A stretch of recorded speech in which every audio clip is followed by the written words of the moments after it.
أخي فهو درب به نور، به ترقى به تحيا عالما حرا فخور. كل شيء إذا خفت منه فررت منه إلا الله، إذا خفت منه فررت إليه. الله جل وعلا يقول في سورة الذاريات: ففروا إلى الله، ففروا إلى الله إني لكم منه نذير مبين.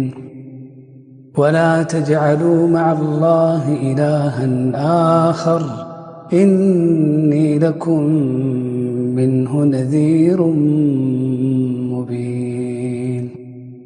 الله عز وجل يقول عن الخشية: إن الذين يخشون ربهم بالغيب لهم مغفرة وأجر كبير. ويقول ربي سبحانه وتعالى: وأما من خاف مقام ربه ونهى النفس عن الهوى فإن الجنة هي المأوى. لأنه في هذه الدنيا فتن ربما يدخل فيها الإنسان فيهلك.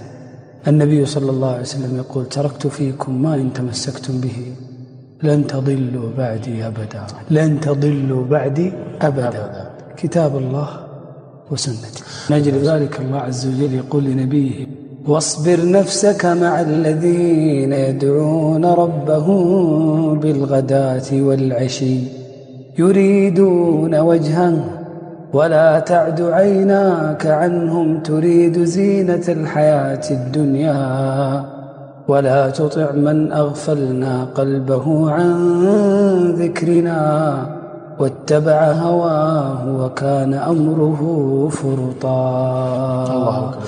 من أجل ذلك يقول النبي صلى الله عليه وسلم حديثا عظيما: المرء على دين خليله فلينظر أحدكم من يخالل. إذا أراد الإنسان أن يعرف دينه فلينظر إلى خليله، إن كان خليله من الصالحين فهو من الصالحين. تبارك الذي نزل الفرقان على عبده ليكون للعالمين نذيرا.